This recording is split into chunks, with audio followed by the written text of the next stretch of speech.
Hello and welcome to Talk of the Devil, Lancaster University Comedy Institute's very exciting topical comedy news show of the week. I am Tristan and we have 3 contestants on this week and they are Jon, Howdy.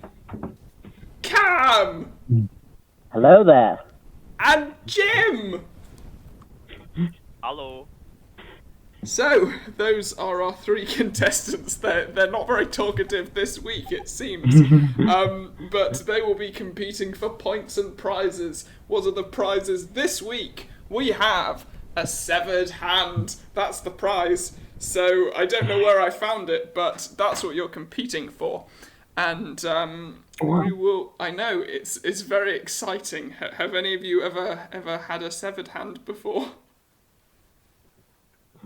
Raise your stump if you've ever had a Yes. So I've had my own, but never someone else's. well, this could be your first time, Cam.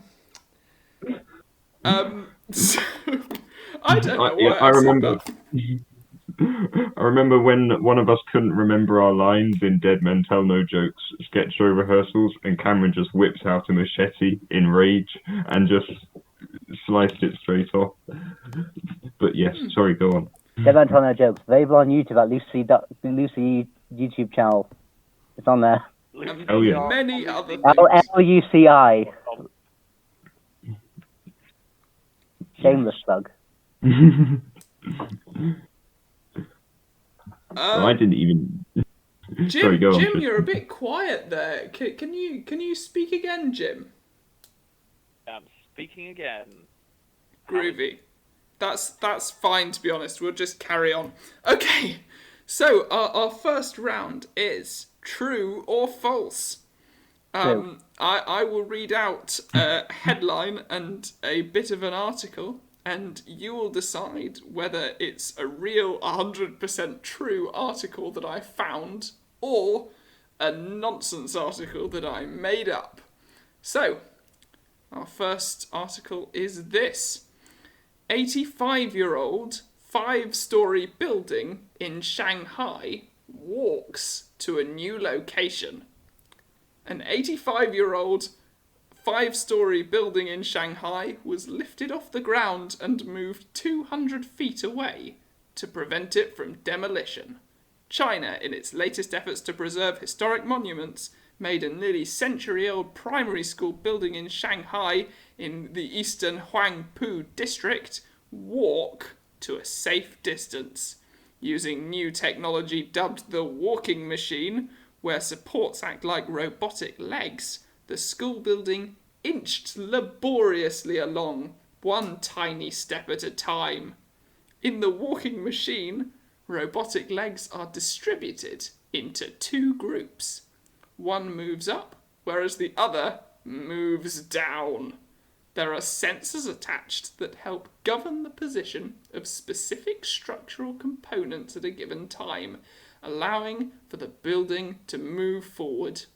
The Laguna Primary School building was thus moved 62 metres away over the course of 18 days.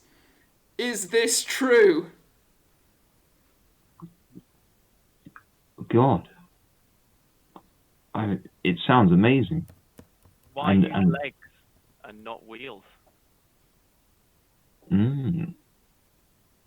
That's a good point. Seems like I don't know. It seems like a lot of effort to go to develop something that a train or some really big trucks could have done. It also could have gone horribly wrong. Like it could have just fell over on itself, and that would have been bad. Especially if they didn't get those primary school children out first. Would have disrupted a lesson.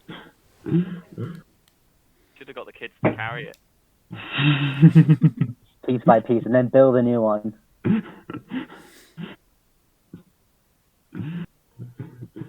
Okay, so you're all a bit skeptical, I think, but we might see that you're secretly on board with this when I ask you what your Convincing. final answers are. So, Jim, do you have a final answer on this, true or false? Is there an estimate in how much it costs them to make these robot legs? If there is an estimate, I haven't read it out to you, so that's up to you to decide. Maybe it's in the rest of the article, or maybe there is no rest of the article. Sounds like a very expensive thing to do to preserve a school that's not even that old. I'm going false. False. Okay. Cam, do you have any thoughts? It sounds like I'm sure. Okay, I think Jim, what Jim said. Why not put wheels on it? Why give it legs? That's odd. 2, the robotics kind of makes me think it might be true because I think quite advanced in technology. I'm guessing. I mean, it must be very advanced. They're making a building move itself, making a building into a building bot. And that just makes you want to happen. Like, that just makes you want to see robot wars and for buildings. I'm saying true. Okay, you're saying true, and Jim is saying false. John, do you have a thought on this? Well, Jim raised some valid points. Yeah, I'm leaning towards false. Yes. I feel like, but who knows? Because you never know. There's all sorts of crazy things that happen technology-wise. I'm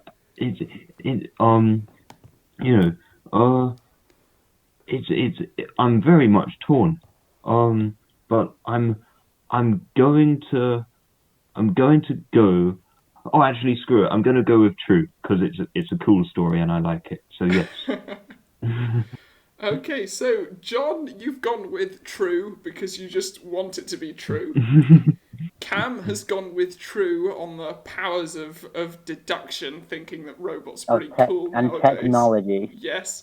And Jim has gone with false on the basis that it makes absolutely no sense whatsoever. Well, it is in fact true. Yes. It's true, so John and Cam get points, and Jim, your skepticism was misplaced. Well, it is the Chinese government. Maybe they made it up. That is... The Chinese government are the best government in the world. But I'm afraid to tell you that the article I've got here does not give any estimate as to the cost, so I'm afraid I don't know. But there is a video, so I know it's true because I've watched the video and it is pretty cool. Deep fake. No. Stop this, Jim. Well, we'll see what you think of the next true or false article. The legal legs. Buildings don't have legs. This is a fake story. Mm-hmm. So our second article of the day. Boiled sweet experiment lab rats pair drop out of project. That's the headline. Here's the article. A 20-week experiment to trial revolutionary new dietary supplement sweets with human subjects has met a less than sugary end, with human testing called off after only 6 weeks. Researchers at the University of Valencia created what they described as sweets with all the nutrients of real food, which could be eaten as cheap, mass-produced substitutes to real meals. But after promising initial results, human subjects who had been eating 1 sweet a day in addition to ordinary food began to show signs of adverse reactions to the supplements. So the human testing was called off as a precaution whilst researchers identify the issues. The Willy Wonka-ish sweets are in fact a sugar-coated pill containing many of the essential nutrients required for human survival in highly concentrated doses, including calcium, phosphorus, sulfur, riboflavin, and thiamine. These pills are intended to be taken in addition to other food on a semi-regular basis, not as a replacement, and unlike the pills in Wonka's chocolate factory, they do not simulate taste. Professor José Miguel Ferrer, the lead scientist, said that he was hopeful that possible side effects could be ironed out and that human testing could recommence in 2021 once the team is certain that they are safe for human consumption. What do we think, team? What was Very- the problem with the trial? Sorry. No, I was just going to say this was very well written, very it sounded convincing, but yes, go on, Jim. What was the problem with the trial? The problem with the trial is adverse reactions to the supplements. Like what? Turning them purple? Maybe. Oh, it doesn't say. Maybe it does say, but I haven't read it out. You know, I don't read out a whole article to you. That will be too Yeah, but much. surely that's the exciting bit of the story, is what the adverse reactions are. Well, maybe if this was Roald Dahl. I mean, it's up to you to decide whether it's true based on what I've given you. Imagine if it just said, and then Violet chewed the untested bubblegum and suffered adverse effects. And we didn't find out. Violet, you're suffering adverse effects, Violet. I want it now. That's a Assault, not Violet.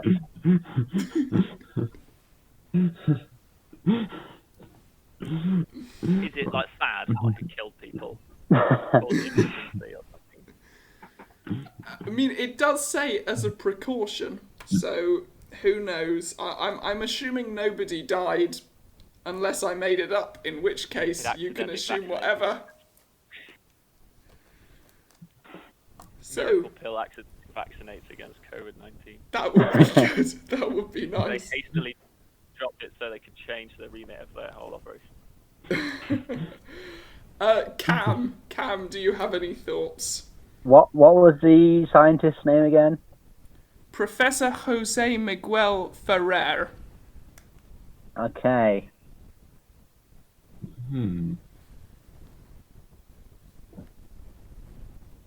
Definitely overthinking this. However, Cesar's middle name is Miguel, and you've given the scientist's middle name is also Miguel. Now that might be a common Spanish middle name, and I'm no big city lawyer, but I think you've taken some Spanish-sounding words and names that you know and put it into a doctor, meaning this story would be fake. So are you going to say that it's false on that basis? I have no idea. It could be fake, but You like, say it's true.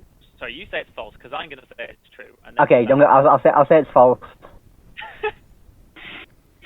Okay, Jim, are you in fact going to say that it's true? Yeah, not to metagame it too much, but I feel like you wouldn't have written all that additional information that didn't necessarily complement the story if you've written it yourself. And also, Christian, the English student. why would you miss the chance to tell us those adverse effects and not say that like they made their bums fall off or something?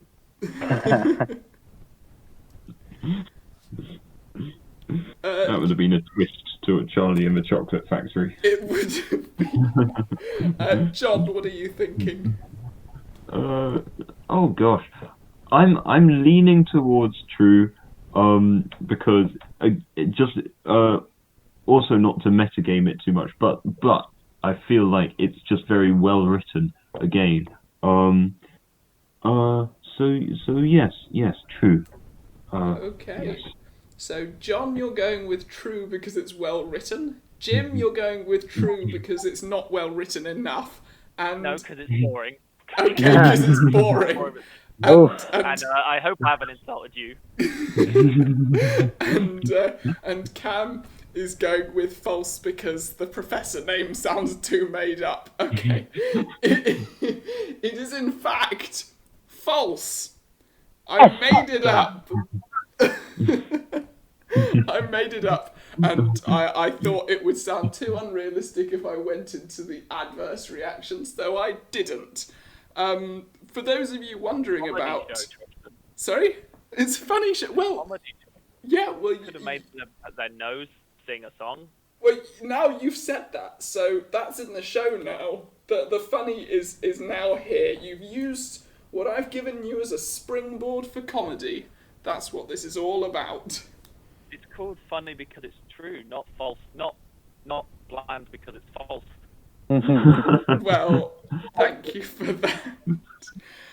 Professor Jose Miguel Ferrer, for those curious, doesn't exist. But what I did was I put together the names of 2 real-life Spanish scientists that I found on Wikipedia. So... I said I knew it. The name was what gave it away. it's almost real. It might as well be real. Who really has that name? Yeah, there's someone called Jose Miguel, and there's someone called Professor Ferrer, and they were next to each other on Wikipedia, so what can you do except put them together? And our final true or false story is we're going to America for this one. The 10th US president, John Tyler's grandson, dies 179 years after his grandfather entered the White House. Leon Gardner Tyler Jr., one of the 2 remaining grandsons of the 10th President of the United States, John Tyler, has died at the age of 95. His daughter, Susan Tyler, said that his death was caused by Alzheimer's disease. The lawyer and historian was the older of 2 surviving sons of Leon Gardner Tyler Sr., who was one of President Tyler's 15 children and a longtime president of the College of William and Mary in Virginia. The 95-year-old was part of a genealogical marvel that saw 3 generations span almost the entire history of the United States of America. Is this true, or is it nonsense? I can see why you didn't give details about what the pills did to people now. Given when you gave details of how the guy died, it was just sad.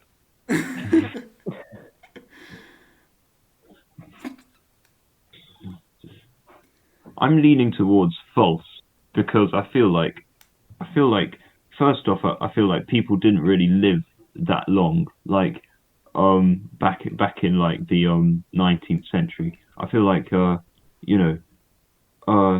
it's just very it's very unbelievable for 3 generations to span for nearly 200 or what would it be? What would it be? Nearly 200 years. Well, 550 isn't right, is it? Sorry? Because he was if it's the 10th president, it's after Lincoln, right? Oh, I'd say before. Really? Yeah. Oh, I'm So way off. 1776 is when the US was founded, and then 10 times. 1860 or something, wasn't he? Yes. Okay. Ooh. I can tell you when John Tyler was actually president. He was president in the 1840s. Okay. Right. Ooh. So if he was getting his end away right till he was like in his 70s, and his kid was born in the 40s, and they were getting their end away when they were in their 70s, in like 9, 10, still would be. I don't know. I'm not sure this math works out unless it were this is a they said genealogical marvel. A family of very horny. If that's what. Yeah. The story is that he died the same day his granddad died, or granddad died in office. The story is He that died. the grandson has died. That's the story. Yeah, but his grandson died the same day he did, or the same day he walked into the office. No, He's dead. he just died. In general, Oh, I that- think. Weird that someone who was around that long ago has only just lost to their grandson.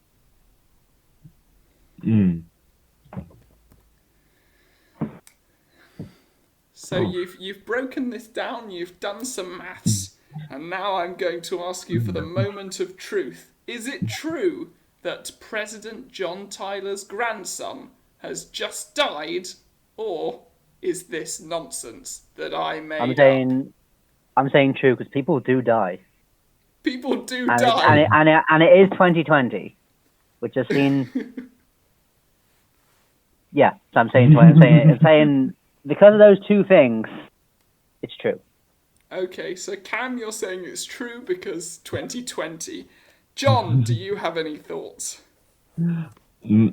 I'm swayed by Jim's maths, so I'm saying, I don't think U.S. presidents, even U.S. presidents or the sons of U.S. presidents, would be getting their ends away in such a latter part of their life.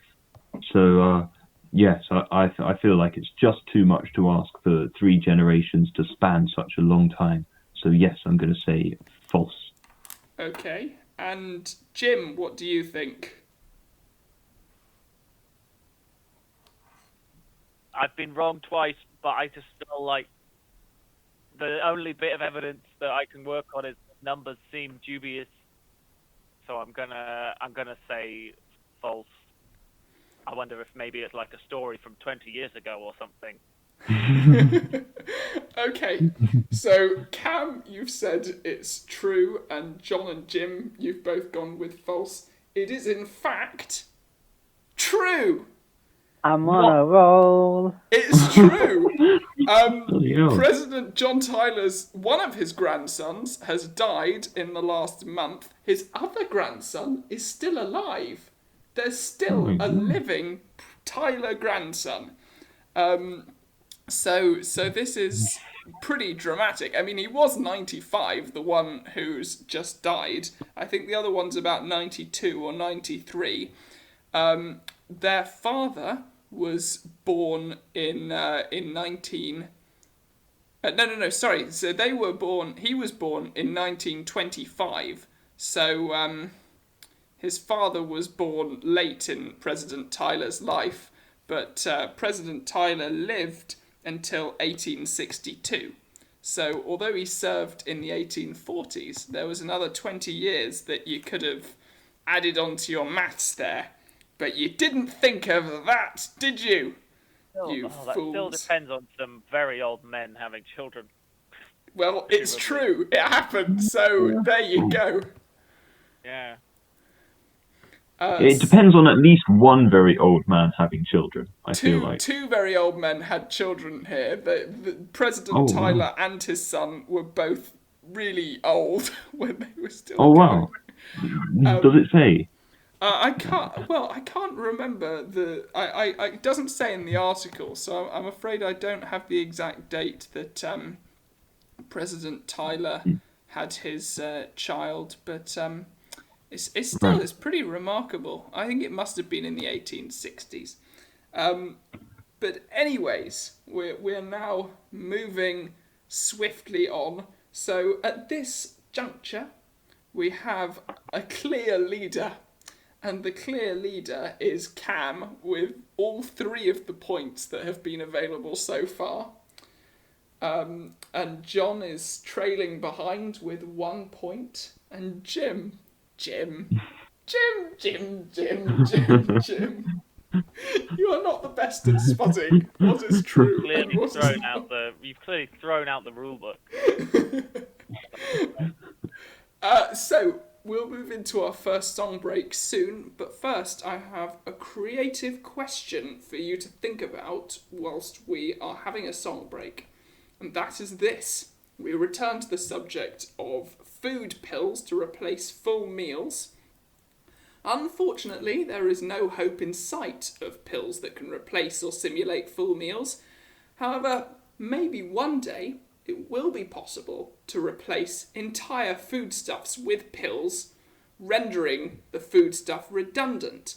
So what I want you to do is to choose an item of food that you think should be abolished and prepare a pitch that you will give to the scientific community to convince them to give you the funding you need to conduct the research that will enable you to abolish this item of food. Okay. Okay?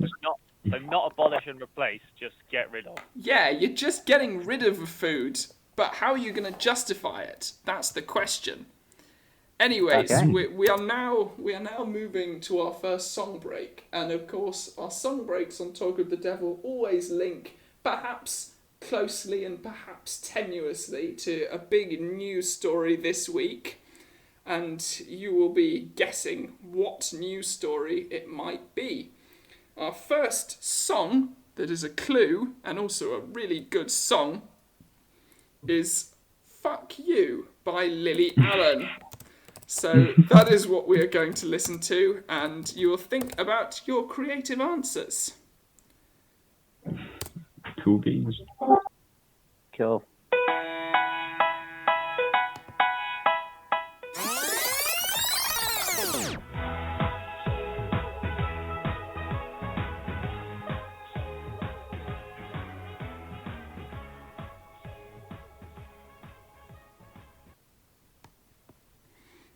So, that was Fuck You by Lily Allen. I wonder what that could be related to. We're not going to discuss that yet. We're going to have at least another song before we get there. But whatever it is, I'm sure that it won't be something that we could possibly be accused of bias for having that song played about it. Anyways, I'm going to move on to the creative answers. I asked you to think of a food that you'd like to abolish and convince the scientific community to allow you to abolish it. And whoever I think has the funniest pitch to the scientific community will be getting points. So, I will first off, I will ask Cam. Cam, do you have a pitch for the scientific community? Yes. My lords, ladies, and gentlemen, today I'm here to propose you outlaw and outright eviscerate a certain type of food that has been going on for far too long. That is fugu, the Japanese blowfish that you can die from eating. Now, you're probably thinking, oh, you can die from eating anything, too much of anything, could kill anyone. And to that I say, no, this literally, if you have the tiniest amount of this fish and it's not cooked right, you will die from it. Because it has, I think that's something like the amount of toxins in it. Oh, But wow. you can get it, you can buy this stuff, and you can even catch it and cook it yourself. But, yeah, so I'd say outlaw this abomination of not only food, but of a fish, because it looks clapped. So, yeah, outlaw this fish. Thank you for your time. Not just outlaw the food, outlaw the fish itself. Yeah, it's one of those, I think it's like an anglerfish, a blowfish or something. Blowfish, yeah. I've seen Yeah. the Simpsons episode. It ends well for him. He grows. Oh no, Jim, because he deciphered where I got this from. But yeah, it's real fish as well. Not just from the old Simpsons. Well, that's a very reasonable choice there, Cam. So, John, do you have a pitch? Sure do. Right. So, hello, my lords and ladies. Now, after that guy's left, now let's go to my pitch. So I was thinking, what food is causing the most strife in this nation? And I was thinking, drugs are causing the most strife in this nation. And most specifically, as a food, edible brownies. Edible brownies. Whenever you have a brownie put on a plate in front of you, you always have to think to yourself, oh God, is it an edible brownie or, I mean, full of edibles? So, stop laughing, you lord in the back. I often worry if the brownie is edible when I go to eat it. It's gonna be a break. well. On with my pitch. Is it a brownie stuffed with edibles, or is it a regular brownie stuffed with nothing but chocolate, butter, and sugar? And so, what food would I like to abolish? I would like to abolish the food stuffed full of chocolate, butter, and sugar. Yes, let's have only brownies full of edibles. That will clear the matter up profusely, and that will be perfect. So yes, thank you very much. So you're proposing that we abolish ordinary brownies just so everyone's clear on the fact that they're going to be eating one with drugs in it. I like that. Exactly. That's very enterprising. Jim, do you have a pitch? Punishing the majority for the actions of a few. You're going to take my guns next? Yeah. So, Jim, do you have a pitch? Well, I decided to be sort of utilitarian instead of funny because it was easier. And so the food group that I want to get rid of is, so I'm in Switzerland currently, and do you know the Nespresso brand of they're coffee pods. You put them in a dedicated machine and they make you coffee. Oh yeah. Nescafe and Tassimo also have one. I'm not just going after one brand here, but in Switzerland the Nespresso ones are especially common. There's shops where you could just get them, and vending machines as well. And we'd heard that they were really good about recycling here and plastic, and so we're quite horrified to see that these Nespresso pods are just everywhere. So they make you one coffee and then produce this wasteful plastic and metal afterwards. And the whole of Switzerland seems to be absolutely in love with them. My what I would do would be to abolish all of these one-use coffee pods, much like the person who invented them wishes he'd never invented them. Much like the people who worked on the atomic bomb, but not quite as harmful. And so I want to abolish those coffee pods. Get the cafetières out. Put some effort in. Damn straight. Oh. Wow, Does the inventor actually regret it? Suppose that's what I've heard. I mean, maybe that's just a rumor, but yeah. Gosh. Wow. Interesting. Yeah, so Jim is out here trying to solve various environmental catastrophes. Cameron is trying to save lots of people from death, and meanwhile... And Jon just wants to get high. John just wants to get high. Well, I'm afraid I think the scientific community, out of the three, I think they relate most to Jon, so I think they're going to give Jon the funding here. It's drugs. How would they get by without MDMA? Exactly. So John's getting the point there, but all very, very good pitches. That's fair. I mean, I think like 20 people have died since like 2000, so it's like one a year. That's less than the amount of people who are going to be saved by abolishing brownies. I think we can all agree. I think brownies save lives more than they. And I'm not. I think. We'll just have to find ways to get our weed into our caramel shortbreads instead. Hash crumble. Yum. Hash jacks. Very good. So that would be harder. Yeah. I think that's a new business idea right there. Flash jacks, hash jacks. Yep. You'd have to change your name to Jack. But go on. Worth it.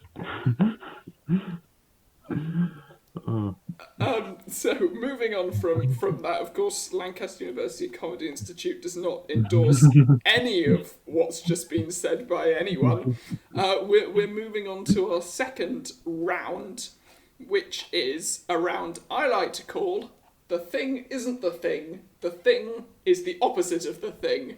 Or to put it another way, it's the opposites round. In the opposites round, I am going to read out a news headline. It may not be an obscure news headline. it may very well be a news headline of a story that you know about. Or it might just be some random news story from a fairly mainstream publication of some kind. The point isn't whether you know about the story. The point is, can you work out what it is from the headline? Because I have taken every single word in each of these headlines and replaced them with the opposite word. So, for example, if the headline contained the word sweet, maybe I've replaced it with sour, or maybe I've replaced it with savoury. It could be any number of opposites. Of course, we won't know on that one, because none of them...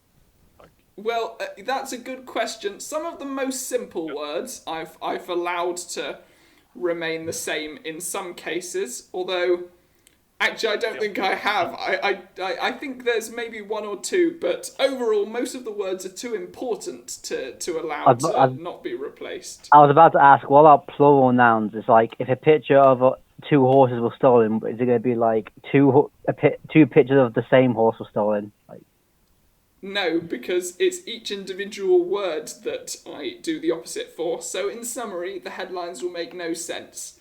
And all right. So what I'm going to ask you to do is not to translate the entire headline, because that will just be too hard. The goal is to figure out the general subject that the headline is about, to try and work out the clues, and I will give you points for getting relatively close to where you're aiming for, even if you don't work out the exact story. You may work out the exact story. Who knows? So, the first headline that I've got, if there are no more questions about how this works. None from me. None? Okie dokie. Our first headline. Keir Starmer's denunciatory call from Trump excluded visible silence against Biden. I will repeat that.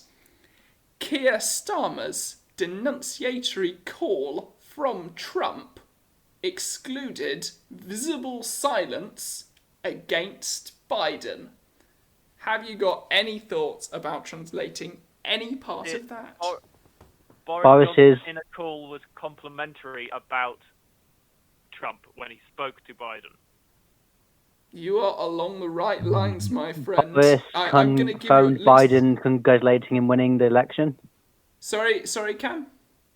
Boris phoned Biden to congratulate him about winning the election, but was quiet on Trump. I'm not going to take that. That's not what it's about exactly. I'm going to give Jim 2 points because he's worked out that it's to do with Boris Johnson. He's worked out that it's to do with Trump and Biden in the opposite order that I said. But it's not about a phone call. Remember, I've included the word call in the headline, which implies that a call isn't involved. Did they Snapchat each other? You are a lot closer, John. In fact, I might give you a Facebook point. We're actually looking for a story about a tweet, so I'm going to give you a point there, John. I don't know. The opposite of tweet is a twoo. Sorry? I said, surely the opposite of tweet is a twoo. Very good. So the only part of the headline that you're really looking for now is that this tweet excluded visible silence against Biden. What could that mean? Included Invisible. Included audible cacophony. In favour of Trump. Audible shouting.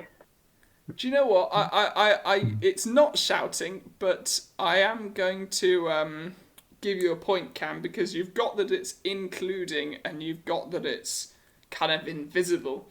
I'll actually tell you what I thought I said that. I think Cam said it first. Yeah. Sorry, Jim. I'm going to tell you what the headline was because I wondered whether you'd know about this story, but it's okay if you don't.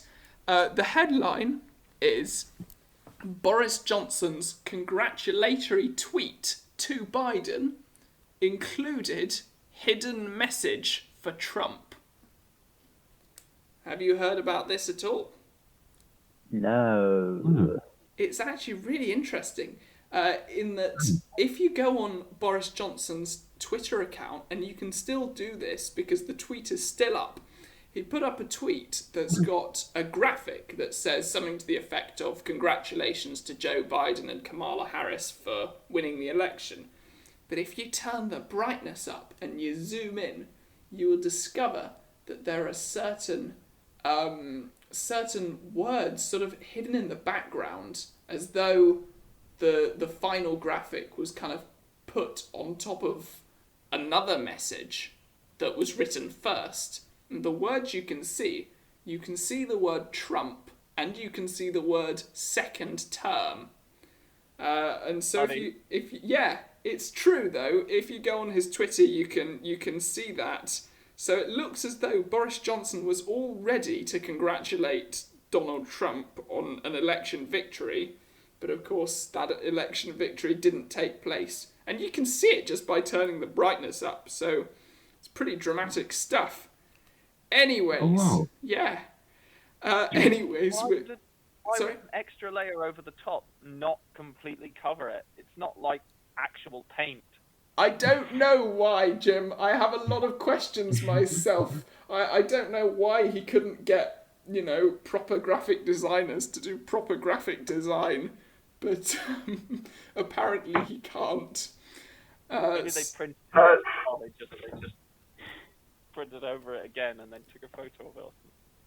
I don't. It looks pretty much like a digital graphic, and he's done very similar graphics for other things like Remembrance Day, and they didn't have hidden messages, as far as I'm aware. I don't know. His Remembrance Day message accidentally congratulated Hitler on that will be. Have I sent the right image to the general chat? Because I went on Boris's Twitter to find it. Is that the right image? That is the correct image, and if you turn up the brightness on your screens, I know that I think it's the right image. I know that radio is a visual medium, but this is essentially the image that you'll be looking for. The word Trump is above the word Biden, and you have to look in pretty close, but there it is. The other words are scattered around. Yeah. You see, I'm not lying to you. Our listeners at home can look it up on Twitter during this strange moment where we're just talking about a screen that we can see and you can't. But we're going to move swiftly on to our next opposite headline. Our second opposite headline is Moon Affluence Falling as Poor Colonies Text Out Savings Threatens David Cameron. I will repeat that. Moon affluence falling as Poor Colonies Text Out Savings Threatens David Cameron. Any thoughts? So it's sun something rising. Is it the Sun revenue is falling? No, the Sun revenue is going up after Rupert Murdoch Media has criticised Donald Trump. No, you are way off. Oh, okay. So, is it Earth? Earth is yes. We're looking. Earth is increasing. We're looking for world. So yes. What were the other things you said just then, Jim? Earth's poverty is increasing. Yes. Yes, I'm giving you 2 points for that. Why is it increasing, and who's talking about it? Opposite of David Cameron. Ed Miliband? No. Jeremy Corbyn. Effect of poverty anymore. It's not Jeremy Corbyn, and it's not Ed Miliband. Donald Nick Trump. Clegg. You've all named a lot of people, and I don't think any of you said it, but you did all say it at the same time. Can you repeat the headline? Yes. The headline is Moon Affluence Falling as Poor Colonies Text Out Savings Threatens David Cameron. And I would add that you... Sorry? Did you say text out savings? Yes, text out savings. Phone call in spendings. It's call in is right, so I'm going to give you that point. It's not phone call. It's not phone call. There's no phone. It's just calling in. But it's not whatever you just said after that. European countries? Sorry? Is it rich European countries? It is rich nations. I'm going to give you a point for that. It's rich nations as opposed to poor colonies. So what are they calling in, and who's talking about it? Loans. Yes. They're taking loans. Yes, it is exactly that. And the last part is who is talking about it. Was it of David Goliath? Oh, Obama. David Attenborough. He was at the same time. Obama. So he was at the same you've said Obama. It's not Obama, but your time period is right.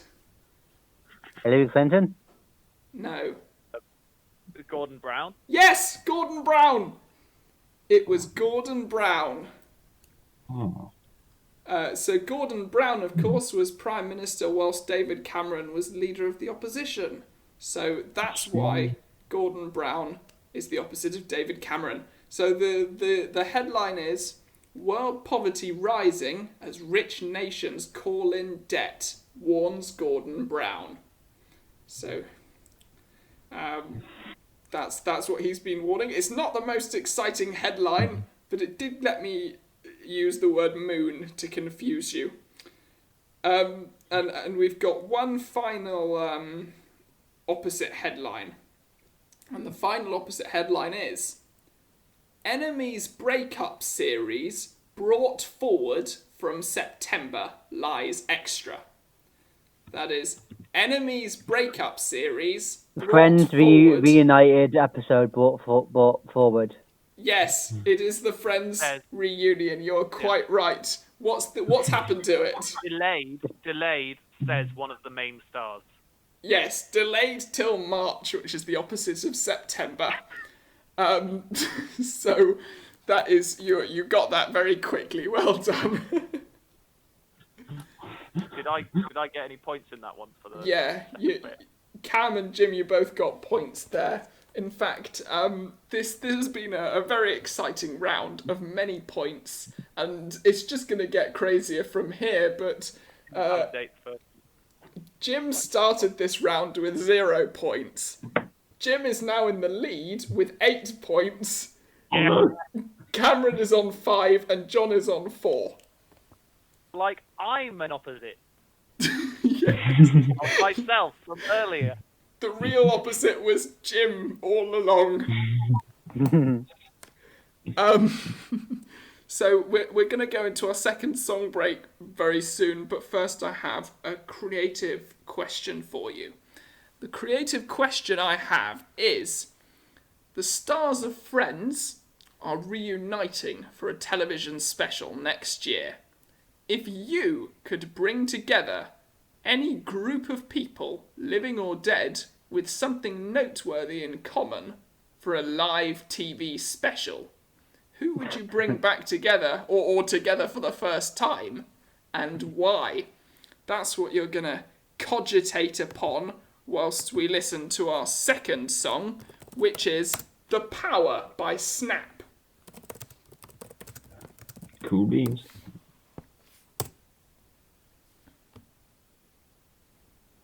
Американская фирма Transceptor Technology приступила к производству компьютеров «Персональный спутник».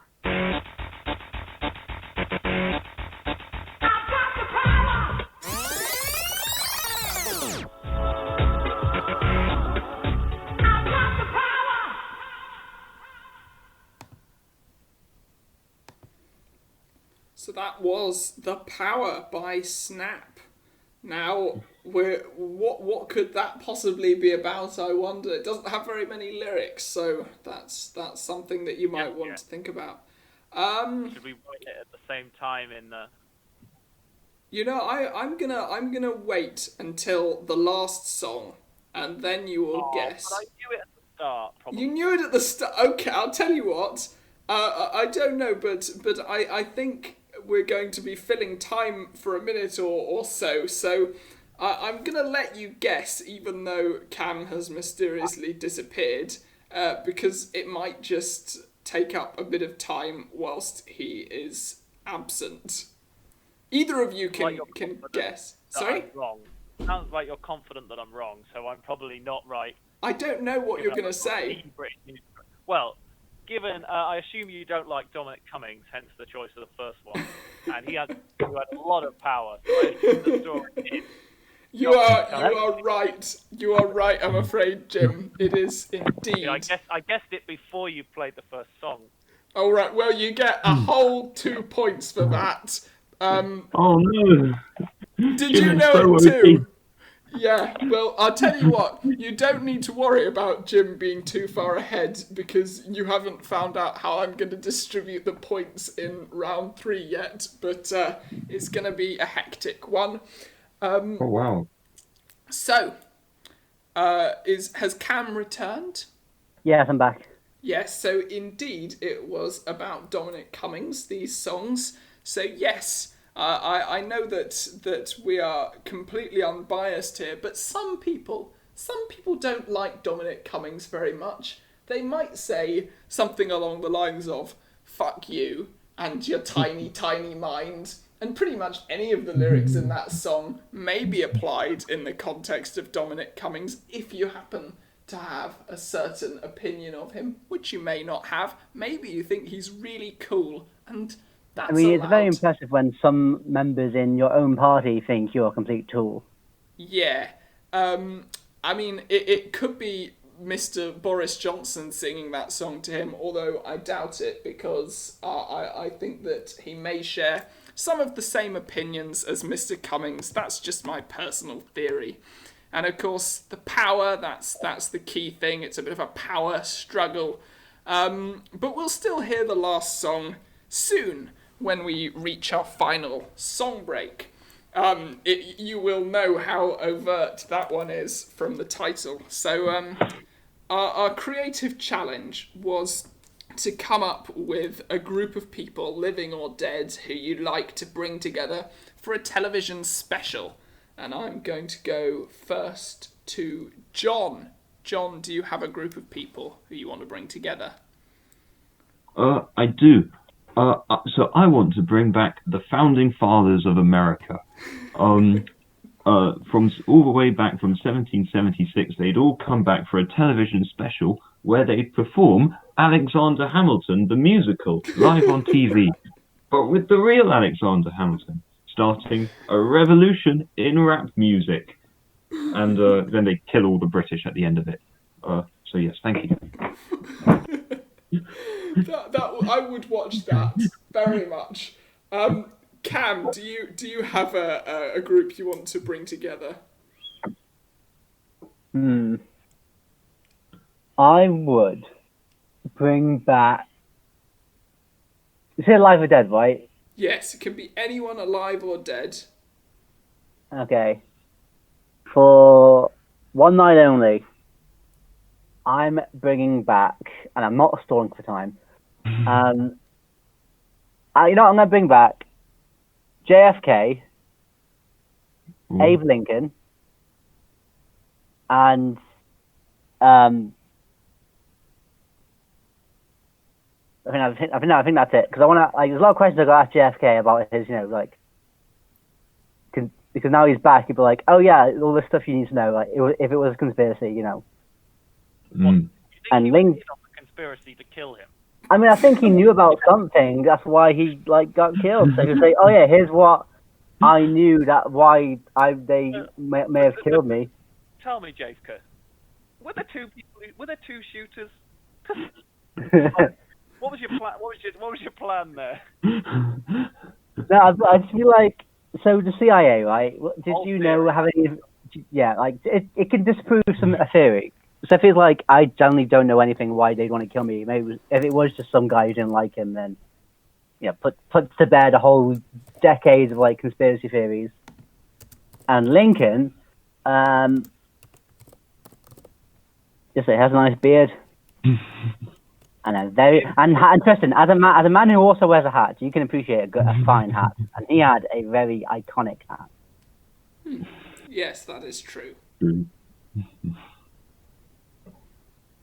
Oh yeah, I also tell JFK that no wait, he was present. He was present when we made the moon, wasn't he? Was he? Sorry, when? I don't know.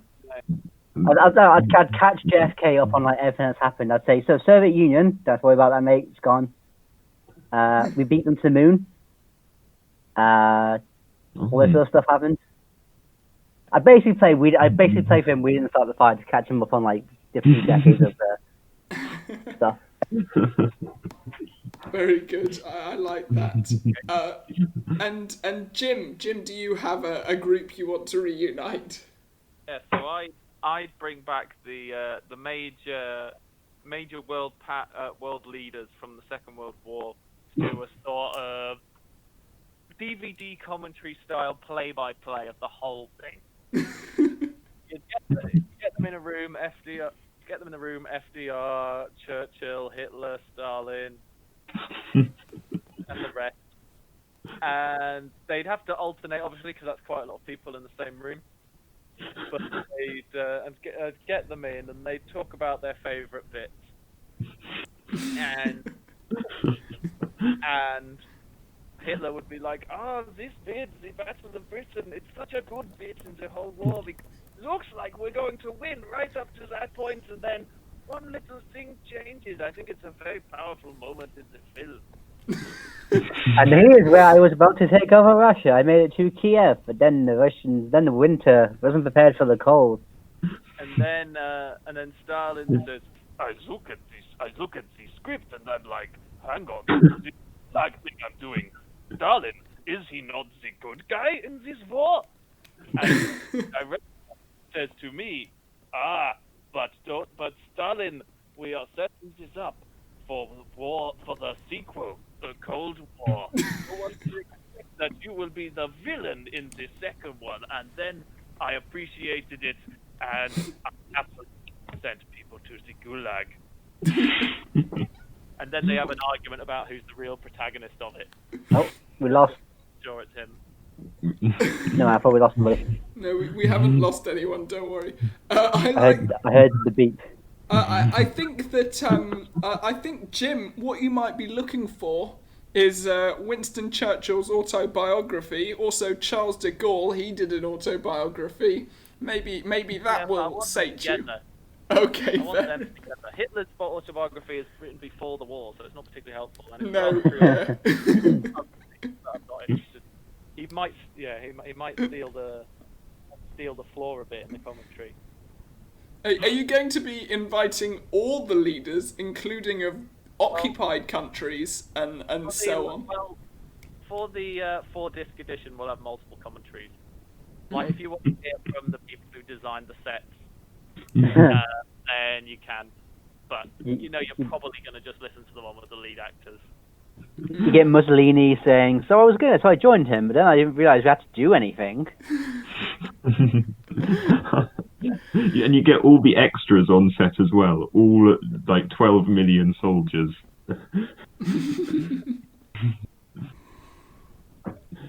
But yeah. Wow. Well, so those are all very, very good choices. I think you all had something in common with your answers there. You all wanted to bring back world leaders to talk about things. I like Cam's idea of getting back JFK and finding out about the conspiracy. I like John's idea of reenacting... Why would JFK be able to help you work Well, out... I don't know! Maybe he would. Well, it's okay, Jim. Jim, calm down. He's not getting the point. Either I'm going to get a huge revelation about what really went down, or I'm going to hang over JFK and he'll tell me some cool stories about Marilyn Monroe and the space stuff. I do like the idea of catching him up and telling him all the things that have happened. That's quite a nice idea. And I particularly like the idea of having Hamilton the musical with Hamilton the man. But ultimately, I think this deluxe DVD commentary is going to be a bestseller. I think it's really going to be useful for historians and casual viewers alike. So I'm going to give you the point there, Jim. You're extending your lead. You've got more than double the amount of points of anyone else. I know Jim's already got the point, but after this DVD set comes out, he's going to have a rogue Hitler running around. No, we assume you get rid of them afterwards. Did you know that when Hitler kicked the Eastern Front, he actually did break his toe? That's why he screamed.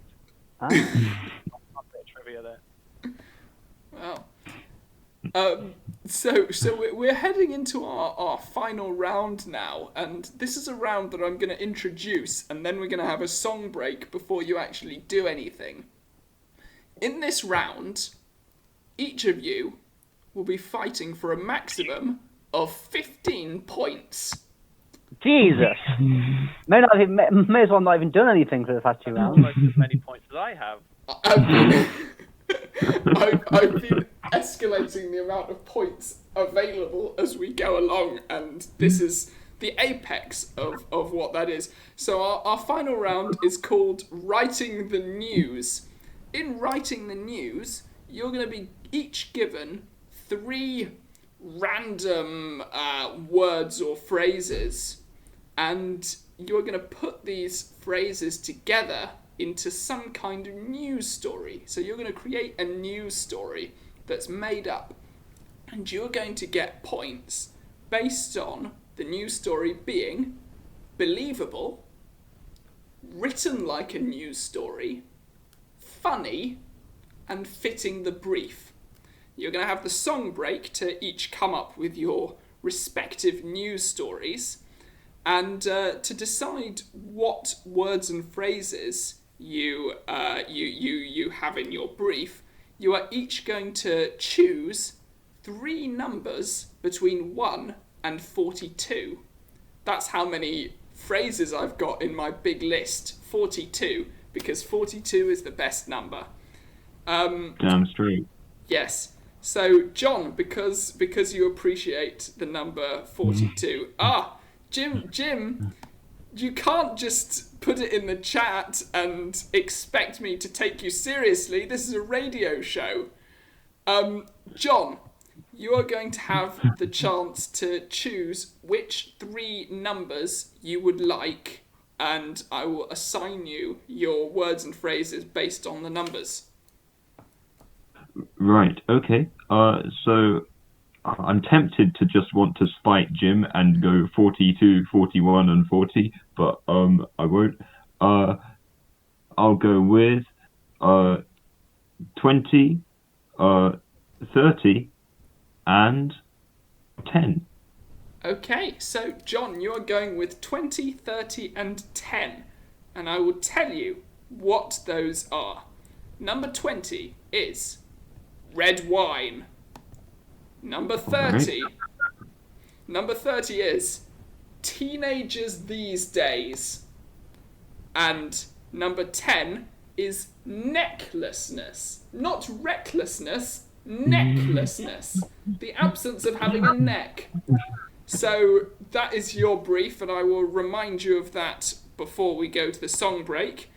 Cam, can you choose 3 numbers between 1 and 42? I will take number 3. Number 3. I will take 19. Okay. And I will take 29.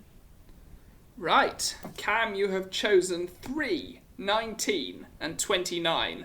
Number 3, it's our prize for this week, disembodied hand. Number 19, handle. And number 29, referendum. I will repeat those to you at the end. And Jim, what numbers are you going to go with? 42, 41, and 40. 42, 41 and 40. Very good choices. So, you, Jim, you get number 40 is Australia. Number 41 is protests. And number 42, obituary. So, before we go into the song break, I will remind you each of what you're going to be doing. You're going to be creating the best news story you can based on the 3 phrases you've each got. It needs to be funny. It needs to be believable. It needs to be written like a news story, and it needs to fit the brief. There's 4 points for funniness, 4 points for believability, 4 points for being written like a news story, and 3 points for fitting the brief if you get full marks. John, your phrases are necklaceness, they are red wine, and teenagers these days. Cam, you've got disembodied hand, you've got handle, and you've got referendum. And Jim, you have Australia, protests, and obituary. So, whilst you come up with your news stories, I'm going to play the final song break. Of course, we now know what connects all these songs. Our final song is called Coming Home. Why is it called Coming Home? Because there's a man called Cummings and he's going home. And there are many, many songs with this name, so I got the chance to listen to a good deal of them. And the one that I've chosen is Coming Home by Sheppard.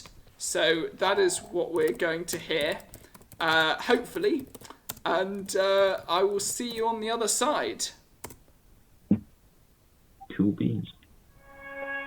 So wait, we have to write it in the challenge.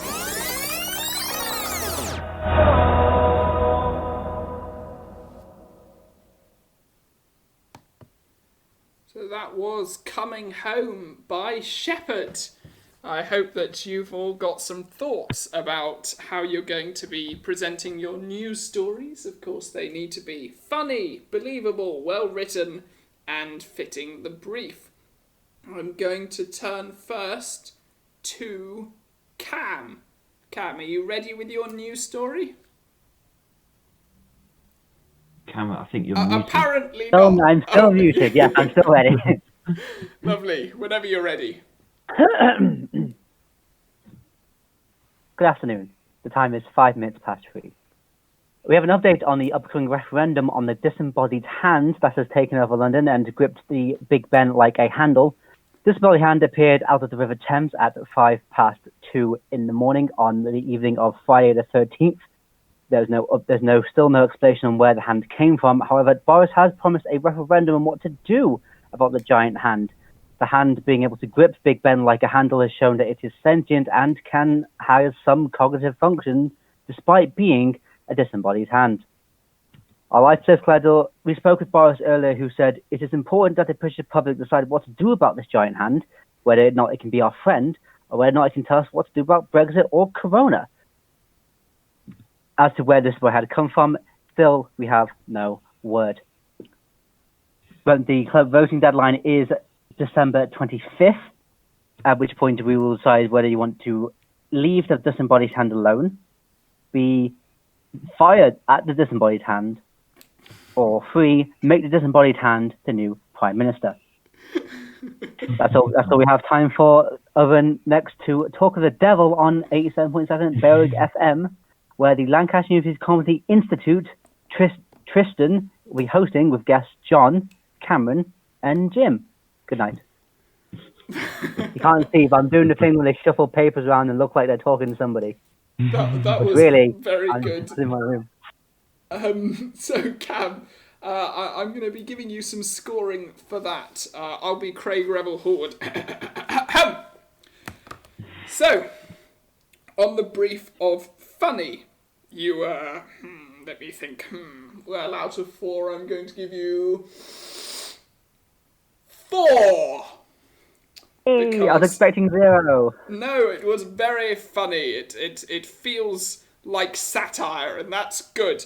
Believable. Do we think that a disembodied hand could grip the Big Ben like a handle? Well, it's not out of the realms of possibility, and the response of the government is plausible, but it does still seem a bit outlandish, even for 2020. So you're going to have 2 on that. Okay.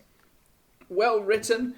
It did sound quite like a BBC News presentation. The only problem really is that if you'd read BBC guidelines, you can't call Mr. Johnson Boris anymore. You've got to call him Mr. Johnson. So I can't give you full. I swear they've done like Prime Minister Boris Johnson. Like, Yes, you can call him Boris Johnson, but you can't just call him Boris. I can't just give you is that what I full did? marks for no reason. Yes, you did. So I'm going to bad. give you 3 on well written. And Alright. does it fit the brief? Well, you've got the hand, you've got Big Ben, that's a handle, and you've got referendum. The handle was definitely shoehorned in a little bit. yeah, I think. like I had disembodied like the hand referendum, but the handle kind of like, okay, so where's Yes. it's like disembodied hand handle referendum's too wordy. So I'd like break it down. Yes, it worked, but you've really. And that's all you need to say. It worked. I'll take the 5 points. It worked, but out of the 3 points available for Fitz brief, I'm going to give you 2. So Okay. in total, you've got 11 points out of the possible 15. For believability as well. We've done believability. He got 2 points for that out of 4. I don't think there's any points for a giant hand climbing up Big Ben. Well, the I had disembodied hand, Jim, and was dealt a bad hand and had to play. I mean, real hands aren't as big as Big Ben. But this is a disembodied one that's come out of the River Thames and gripped Big Ben like a handle. I think the main believable part was the response of the government rather than the hand itself, but it worked well enough. Half points for believability, I think that's fair, and you can't complain, Jim. Anyway, Jim, you're up next. Okay, so mine's written like a weird news story. Imagine it's funny because it's true. Angry parents protest outside newspaper offices after mistake in obituary refers to Australian serial killer as a nice guy. Following death in prison of notorious Australian murderer Bruce Sterling, citizens in Canberra were outraged after local newspaper, the Canberra Herald, described him as a nice guy in his obituary. The obituary read, "Arrested for the brutal murder of 3 teachers and the suspected murder of several more who were never found, Sterling died of a stroke on Monday while serving a life sentence. He was described by friends as a nice guy who was always a laugh at the party. He leaves behind a wife, 2 children, and 4 grandchildren. Will be sorely missed." It is believed that the mistake occurred when the end of the obituary was the end of one obituary was accidentally pasted onto the end of another, leading to this fatal faux pas. There was also a smaller bowl of outrage when an obituary for a local retired barrister quoted a local clergyman who said, "He has passed onwards to God's judgment now, and I am sure that he will burn in hell."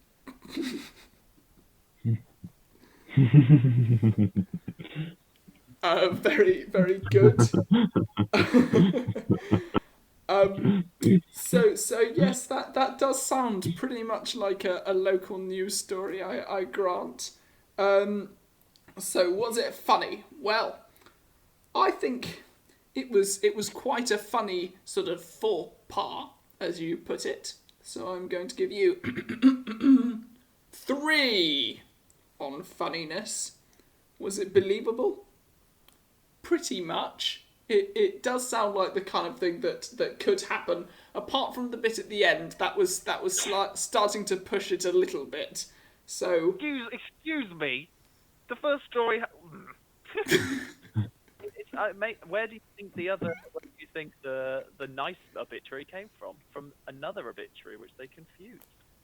I believe that part. But anyway, I'm going to give you 3 for believability, which is more than Cameron got. So you Like- can't... I had disembodied hand, like, come on. Stop complaining! Giant hand.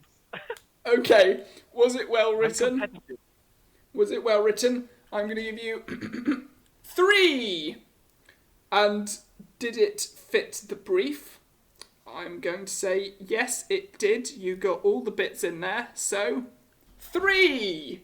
That's a total of 12 points you've got for that news story, Jim. And we're going to move on to John with the final news story. Howdy. Okay. Yeah. So my words that I had to fit in were red wine, teenagers these days, and necklacelessness. So my headline is more than £50,000 worth of red wine is shoplifted every month, according to the Office of National Statistics. Of all of the products that are most commonly shoplifted, bottles of red wine are top of the list for most commonly to how easy they are to conceal in bags and in jumpers. A spokesperson of the Office of National Statistics quoted, having released this figure, "Well, it's just teenagers these days, innit, you know?" In light of this story, several nutritionalists have given information on the health effects of red wine. Some bad effects include increased likelihood of cirrhosis of the liver and increased likeliness of heart disease, and also increased likelihood of necklacelessness. We went to a juvenile detention facility for some of the teenagers these days who had been caught shoplifting red wine, and we found that the necklacelessness was very, very present with them. Not one of those teenagers had a neck, and some of the teenagers had noses that were just peeking over their collarbones. One teenager had lost not only his neck had shrunk so much that his head was only just visible above his shoulders. We now on to news at 10. Thank you very much. Very good. Yes, I like how you got necklacelessness in there. That was very amusing. I think that definitely added to the funniness of the whole thing. So for funny, I'm going to give you 3. And for believability, I think you had to get necklacelessness in there somehow, and connecting it to alcohol was possibly the most believable approach you could take. I struggle to believe the statistics that you've come out with there, but I think it was a valiant attempt to make something that sounds believable. I'm going to give you 2 for believability. Was it well That's a written? real thing. Sorry? Is necklacelessness a real thing? The absence of a necklace. Yeah, it's not really a thing. I just put it in the big list of words, and John got it, so that's what happened here. Was it well written? Yes, I think it was well written. I question this source from the Office of National Statistics. Yeah. They don't sound like they're very good at their job, really, but beyond that, it was okay. I'm going to give you 2 for well written. And did it fit the brief? Yes, it did. You got in all 3 things: red wine, necklacelessness, and teenagers these days. They were all pretty fully in there. So you're going to get 3 for that. So you've got a total of 10 points from that, John. And that brings us to the close of our game. So after all of our games, I can now tell you who is going to win the disembodied hand that is gripping Big Ben like a handle. And in third place, with an admirable 14 points, it's John! Yay! Thank you, Sean. In second place, with an even more admirable 16 points, it's Cam! Ah, yay! And in first place, with a mediocre 23 points, it's Jim. Coming from behind, just like the Allies. Yes. So that brings us to the end of Talk of the Devil for this week. Tune in next time, join the Lancaster University Comedy Institute, and have fun. Thank you very much and farewell. Goodbye. Goodbye, everybody. I think I might have just beat my point record there by that one.